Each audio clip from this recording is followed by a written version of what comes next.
Pernah nggak sih kamu atau mungkin orang-orang terdekatmu merasakan ada yang aneh dengan kaki? Tadinya lincah, senang jalan-jalan, aktif berkebun, kok tiba-tiba jadi sering merasa kakinya lemas? Atau malah, amit-amit, jadi gampang sekali terjatuh padahal sebelumnya nggak pernah begitu. Rasanya pasti membingungkan ya, apalagi kalau selama ini kita sudah rajin banget minum vitamin ini, itu. Tujuannya kan biar sehat, biar kuat, biar nggak gampang sakit, tapi kok hasilnya malah seolah berlawanan dengan harapan kita. Ini bukan cerita fiksi loh sahabat, ini adalah sebuah kejadian nyata yang seringkali luput dari perhatian kita semua. Ada sesuatu yang selama ini kita anggap sebagai pahlawan kesehatan, tapi ternyata kalau tidak bijak dalam mengonsumsinya, justru bisa berubah menjadi musuh dalam selimut bagi kesehatan kaki kita, apalagi di usia emas seperti sekarang. Ini bukan sekedar mitos atau bisikan tetangga, ada penjelasan ilmiah yang mendasarinya. Penjelasan yang mungkin akan sedikit mengagetkan, tapi sangat penting untuk kita ketahui bersama. Penasaran kan? Vitamin apa saja yang dimaksud dan kenapa bisa begitu? Yuk kita buka tabir rahasia ini pelan-pelan, bersama-sama kita belajar demi kesehatan yang lebih baik. Dunia kesehatan memang penuh dengan informasi yang terus berkembang ya teman-teman. Apa yang kita anggap sepele, bahkan kita kira baik dan aman, bisa jadi punya dampak yang sangat besar kalau tidak kita pahami betul seluk-beluknya. Dan kali ini, kita akan ngobrolin sesuatu yang mungkin sedikit mengejutkan, tapi sangat krusial, terutama bagi kita yang sudah memasuki usia senja, atau bagi kamu yang memiliki orang tua lansia di rumah. Ini tentang vitamin, si kecil mungil yang seringkali jadi andalan kita untuk menjaga kebugaran. Nah sahabatku, kita sering banget kan dengar anjuran untuk minum vitamin, apalagi kalau sudah masuk usia emas. Katanya biar tetap bugar, biar nggak gampang sakit, biar tulang kuat, dan biar bisa terus aktif. Niatnya sih mulia banget ya, tapi ada satu hal penting yang seringkali terlewat atau kurang kita pahami secara mendalam. Tidak semua vitamin itu cocok untuk semua orang, dan dosisnya juga harus pas, tidak boleh sembarangan. Bahkan, beberapa jenis vitamin populer yang sering kita jumpai di pasaran, yang iklannya begitu gencar dan menjanjikan kebaikan, kalau dikonsumsi secara berlebihan atau tidak tepat, justru bisa jadi musuh tersembunyi buat kaki kita loh. Dampaknya bisa macam-macam, mulai dari otot kaki yang mendadak terasa lemah, gampang capek, risiko jatuh yang tiba-tiba meningkat drastis, hingga yang paling kita hindari, yaitu harus bergantung pada kursi roda. Serem kan membayangkannya? Tentu saja kita tidak mau itu terjadi pada diri kita atau orang tua kita tercinta. Untuk menjelaskan fenomena ini, kita akan coba menyimak apa yang sering disampaikan oleh para ahli kesehatan, seperti Dr. Andi, seorang dokter yang banyak menyoroti pentingnya nutrisi yang tepat dan seimbang bagi lansia. Beliau sering menekankan bahwa vitamin itu, walau bukan obat resep, tetap harus diperlakukan layaknya obat. Artinya, ada dosisnya yang tepat, ada indikasinya, dan tentu saja ada potensi efek sampingnya jika tidak digunakan dengan bijak. Dr. Andi selalu mengingatkan kita untuk tidak mudah percaya pada klaim-klaim yang bombastis tanpa dasar ilmiah yang kuat. Yuk kita kenalan dengan 5 vitamin populer yang perlu kita waspadai ini dan kita pahami kenapa mereka bisa jadi bumerang bagi kesehatan kaki kita. Siap-siap ya, informasi ini mungkin akan sedikit mengubah pandanganmu tentang suplemen. Pertama, mari kita bicara tentang vitamin B6 yang juga dikenal sebagai piridoksin. Vitamin ini sebenarnya sangat penting untuk tubuh kita. Perannya krusial dalam lebih dari 100 reaksi enzim, terutama dalam metabolisme protein, karbohidrat, dan lemak. Vitamin B6 juga berperan vital dalam pembentukan sel darah merah dan menjaga fungsi saraf kita agar tetap optimal. Tapi disinilah letak masalahnya. Kalau dikonsumsi dalam dosis yang sangat tinggi, jauh di atas rekomendasi harian, dan dalam jangka waktu yang lama, vitamin B6 ini justru bisa berbalik menyerang sistem saraf tepi kita. Kondisi yang mengerikan ini dikenal dengan nama neuropati perifer. Bayangkan, saraf-saraf halus yang bertugas mengirimkan sinyal dari otak ke kaki, atau sebaliknya, jadi rusak. Gejalanya itu bisa bermacam-macam, sahabatku. Kamu mungkin akan mulai merasakan mati rasa, seperti kakimu kebas, atau seperti berjalan di atas bantal empuk yang tidak terasa. Ada juga yang mengalami kesemutan yang tak kunjung hilang, rasa terbakar yang mengganggu, atau bahkan yang paling parah, kelemahan otot yang signifikan terutama di area kaki dan tangan. Kalau kaki kita mati rasa atau ototnya lemas, gimana coba kita mau jalan dengan stabil dan percaya diri? Setiap langkah akan terasa berat, goyah, dan tidak aman. Risiko untuk tersandung, kehilangan keseimbangan, dan akhirnya terjatuh pasti akan meningkat drastis. Jadi, ini bukan berarti kamu harus menghindari vitamin B6 sama sekali ya. Justru, pastikan dosisnya sesuai dengan kebutuhanmu. Dan selalu perhatikan kandungan B6 kalau kamu mengkonsumsi suplemen B kompleks. Jangan sampai niat baik malah jadi malapetaka. Kedua, kita perlu mewaspadai vitamin A, atau sering juga disebut retinol. Vitamin A memang vital banget untuk kesehatan kita. Perannya sangat penting untuk menjaga penglihatan yang baik, mendukung pertumbuhan sel, dan memperkuat sistem kekebalan tubuh kita agar tidak mudah sakit. Tapi, seperti pepatah bilang, sesuatu yang berlebihan itu tidak baik, dan ini berlaku juga untuk vitamin A. Konsumsi vitamin A dalam dosis yang sangat tinggi, apalagi jika berasal dari suplemen tanpa pengawasan dokter atau ahli gizi, bisa menyebabkan kondisi yang disebut hipervitaminosis A. Kondisi ini bisa sangat berbahaya. Salah satu dampaknya adalah bisa membuat tulang kita jadi rapuh. Bayangkan, tulang yang harusnya kuat menopang tubuh kita malah jadi keropos dan mudah patah. Gejala hipervitaminosis A ini bisa beragam, mulai dari pusing yang seringkali tak tertahankan, mual, sakit kepala, sampai nyeri sendi dan tulang yang terasa ngilu dan mengganggu aktivitas. Kalau tulang kita jadi rapuh, risiko patah tulang akibat jatuh akan semakin tinggi. Apalagi di usia senja, pemulihan dari patah tulang itu butuh waktu yang sangat lama, prosesnya menyakitkan dan bisa sangat menghambat mobilitas kita. Bahkan, seringkali setelah patah tulang, seseorang jadi lebih sulit kembali ke kondisi semula dan harus bergantung pada alat bantu jalan atau bahkan kursi roda. Jadi, pastikan kamu mendapatkan vitamin A dari sumber alami seperti wortel, ubi jalar, atau bayam. Dan kalaupun butuh suplemen, pastikan dosisnya tepat dan sesuai anjuran profesional. Ketiga, mari kita bahas tentang vitamin E atau alfa-tokoferol. Vitamin E ini memang dikenal luas sebagai antioksidan yang sangat baik. Perannya penting untuk melindungi sel-sel tubuh dari kerusakan akibat radikal bebas, menjaga kesehatan kulit, dan juga mendukung kesehatan jantung. Banyak orang mengkonsumsinya dengan harapan bisa awet muda atau terhindar dari penyakit jantung.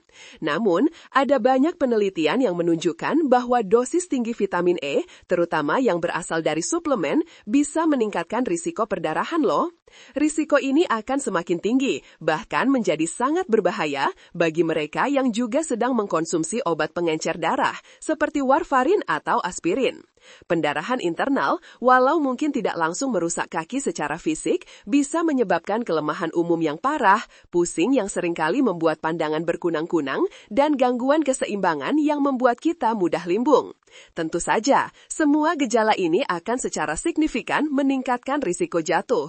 Selain itu, beberapa studi juga mengindikasikan bahwa dosis sangat tinggi vitamin E mungkin tidak memberikan manfaat tambahan yang signifikan. Bahkan, ada kekhawatiran bisa berinteraksi negatif dengan obat-obatan lain yang sedang kamu konsumsi. Jadi, hati-hatilah, jangan asal minum suplemen vitamin E dengan dosis tinggi hanya karena tergiur iklan. Prioritaskan mendapatkan vitamin E dari kacang-kacangan, biji-bijian, dan sayuran hijau yang jauh lebih aman dan alami. Keempat, ini dia yang sering bikin kita bingung dan salah paham, kalsium dalam dosis berlebihan dari suplemen. Kalsium memang sangat penting, bahkan mutlak dibutuhkan untuk membangun dan menjaga tulang yang kuat. Apalagi buat lansia yang rentan terhadap osteoporosis, kondisi di mana tulang menjadi keropos dan rapuh. Betul sekali, kalsium adalah fondasi utama tulang kita. Tapi, disinilah letak kuncinya. Kalsium itu paling baik dan paling aman didapat dari makanan alami. Contohnya seperti susu, keju, yogurt, ikan sarden, tahu, tempe, atau sayuran hijau gelap seperti brokoli dan bayam. Kalau kita terlalu banyak mengkonsumsi kalsium dari suplemen tanpa diimbangi dengan vitamin D yang cukup yang membantu penyerapan kalsium atau tanpa pengawasan dokter, bisa terjadi beberapa masalah serius. Salah satunya adalah hiperkalsemia, di mana kadar kalsium dalam darah kita terlalu tinggi. Gejalanya bisa berupa kelelahan yang luar biasa, lesu sepanjang hari, nyeri otot yang terasa seperti pegal-pegal terus-menerus, bahkan gangguan pada fungsi ginjal yang sangat vital. Kelelahan dan nyeri otot ini tentu saja akan membuat kaki terasa berat, lemas, dan sulit untuk bergerak aktif. Akibatnya, kita jadi malas bergerak dan risiko untuk terjatuh pun meningkat. Ingat ya sahabat, dalam urusan kalsium ini, keseimbangan itu adalah kunci utama. Jangan sampai niat baik untuk menguatkan tulang malah berbalik merugikan tubuh kita. Kelima, mari kita bahas tentang asam folat atau vitamin B9 dalam dosis berlebihan. Asam folat memang merupakan vitamin yang penting, terutama untuk pembentukan sel darah merah yang sehat dan untuk fungsi sel yang cepat membelah. Ibu hamil sangat dianjurkan mengkonsumsi asam folat untuk mencegah cacat lahir pada bayi. Namun, konsumsi asam folat dalam dosis yang sangat tinggi, terutama dari suplemen, bisa menjadi pedang bermata dua yang sangat berbahaya bagi lansia. Kenapa? Karena asam folat dosis tinggi ini bisa menyamarkan gejala kekurangan vitamin B12. Kekurangan vitamin B12 sendiri adalah masalah serius yang sering terjadi pada lansia dan bisa menyebabkan masalah neurologis yang parah. Jika gejala kekurangan B12 ini tertutupi oleh asam folat, maka diagnosis dan penanganan yang tepat akan tertunda. Akibatnya, kerusakan saraf bisa terus berlanjut tanpa terdeteksi. Kerusakan saraf akibat kekurangan B12 ini bisa mempengaruhi keseimbangan, koordinasi gerak, dan kekuatan otot di kaki kita. Orang yang kekurangan B12 seringkali mengalami kesulitan berjalan, sering tersandung tanpa sebab yang jelas, dan memiliki risiko jatuh yang sangat tinggi. Mereka mungkin merasa kakinya seperti tidak menapak dengan sempurna, atau langkahnya jadi tidak mantap. Jadi, jangan sampai niat kita baik untuk mencukupi kebutuhan asam folat malah jadi bumerang karena menutupi masalah kekurangan vitamin B12 yang jauh lebih serius dan bisa merusak saraf secara permanen. Melihat penjelasan yang disampaikan oleh Dr. Andi tadi, kita jadi sadar ya sahabatku, kalau vitamin itu bukan permen yang bisa kita konsumsi sembarangan tanpa perhitungan. Setiap vitamin punya perannya, tapi juga punya batasnya. Tubuh kita itu kompleks dan butuh keseimbangan yang presisi. Lalu, kalau gitu kita harus gimana dong? Apakah kita harus jadi takut minum vitamin sama sekali? Tentu saja tidak. Jangan khawatir, ada solusinya kok. Justru, dengan pengetahuan ini, kita jadi lebih berdaya untuk menjaga kesehatan kita dengan lebih bijak. Setelah tahu bahaya yang mungkin mengintai di balik konsumsi vitamin yang tidak tepat, sekarang saatnya kita cari tahu jalan keluarnya. Bagaimana caranya agar kita tetap bisa menjaga kesehatan, terutama kekuatan kaki kita, tanpa harus takut salah langkah atau malah merugikan diri sendiri. Ada beberapa cara cerdas dan praktis yang bisa kita terapkan dalam kehidupan sehari-hari. Ini bukan cuma untuk diri kita, tapi juga bisa kita bagikan ke orang-orang yang kita sayangi. Sahabatku, kunci utamanya adalah bijak dan cerdas dalam memilih dan mengkonsumsi apapun yang masuk ke tubuh kita. Jangan gampang tergiur iklan yang bombastis atau omongan orang tanpa mencari tahu lebih dalam dan tanpa dasar yang kuat. Mari kita jadi konsumen yang cerdas. Pertama dan yang paling penting, prioritas utama kita adalah nutrisi dari makanan alami dan seimbang. Percayalah, tubuh kita ini dirancang secara sempurna untuk mendapatkan semua vitamin dan mineral yang dibutuhkan dari makanan utuh, bukan dari pil atau kapsul. Sayur-sayuran hijau gelap, buah-buahan segar berwarna-warni, biji-bijian utuh, protein tanpa lemak, serta produk susu rendah lemak atau alternatifnya adalah sumber nutrisi terbaik yang bisa kita dapatkan. Dengan mengkonsumsi makanan yang bervariasi dan seimbang setiap hari, kemungkinan besar kita sudah memenuhi sebagian besar kebutuhan vitamin dan mineral harian kita. Ini adalah cara paling alami, paling aman, dan paling efektif untuk menjaga tubuh tetap kuat, termasuk otot dan tulang di kaki kita. Makanan alami juga menyediakan serat dan zat-zat lain yang tidak ada di suplemen, yang bekerja sinergis untuk kesehatan optimal. Kedua, jika memang merasa butuh suplemen, selalu konsultasikan dengan dokter atau ahli gizi.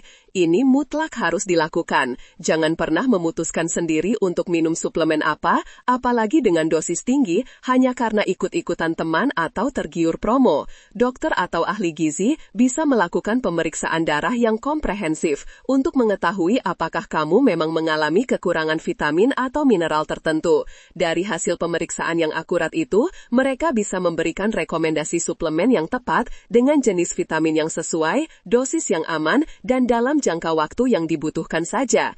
Ingat ya, kebutuhan nutrisi setiap orang itu berbeda-beda, tergantung usia, jenis kelamin, kondisi kesehatan, dan gaya hidup. Apa yang cocok untuk temanmu belum tentu cocok untukmu. Pendekatan personal ini sangat penting untuk menghindari risiko kelebihan dosis yang justru bisa merugikan kesehatanmu. Ketiga, jangan hanya fokus pada vitamin, tapi juga jaga mobilitas secara alami. Tubuh kita ini dirancang untuk bergerak loh. Semakin aktif kita bergerak, semakin kuat otot-otot kita, termasuk otot-otot di kaki. Ini akan membantu menjaga keseimbangan, kelenturan, dan kekuatan yang sangat penting untuk mencegah jatuh. Lakukan latihan kekuatan ringan seperti mengangkat kaki saat duduk, latihan keseimbangan seperti berdiri dengan satu kaki sambil berpegangan jika perlu, dan peregangan ringan setiap hari. Aktivitas aerobik ringan seperti jalan kaki santai di pagi atau sore hari, bersepeda statis, atau berenang adalah pilihan yang bagus untuk menjaga kesehatan jantung sekaligus melatih otot. Ingat, bergerak itu bukan berarti harus olahraga berat ya. Cukup lakukan aktivitas yang kamu nikmati dan sesuai dengan kemampuan tubuhmu. Konsisten itu kuncinya. Dengan menjaga mobilitas secara alami, kita tidak hanya menguatkan kaki, tapi juga meningkatkan kualitas hidup secara keseluruhan. Keempat, perhatikan interaksi vitamin dengan obat-obatan lain yang sedang kamu konsumsi. Banyak lansia yang mengonsumsi beberapa jenis obat resep secara bersamaan. Beberapa vitamin, terutama dalam dosis tinggi, bisa berinteraksi dengan obat-obatan ini dan menimbulkan efek samping yang tidak diinginkan atau bahkan mengurangi efektivitas obat. Contohnya tadi vitamin E dengan obat pengencer darah. Jadi, pastikan dokter atau apoteker tahu semua suplemen dan obat yang kamu minum. Ini penting sekali untuk keamananmu. Pasti kamu bertanya-tanya, kalau begitu ada nggak sih tips praktis yang bisa langsung kita terapkan sehari-hari biar nggak salah langkah soal vitamin ini? Tentu saja ada. Mari kita intip beberapa kiat sederhana yang bisa jadi panduan kita. Oke sahabatku, mari kita rangkum beberapa tips praktis yang bisa kamu terapkan mulai hari ini juga. Biar kakimu tetap kuat, langkahmu mantap, dan kamu bisa terus mandiri tanpa khawatir. 1. Baca label dengan teliti dan pahami dosisnya. Jangan malas membaca label pada kemasan suplemen. Perhatikan jenis vitaminnya, dosis persajian, dan rekomendasi harian. Kalau ada istilah yang kurang dimengerti, jangan ragu untuk bertanya pada dokter atau apoteker. Ingat, lebih baik bertanya daripada salah minum. 2.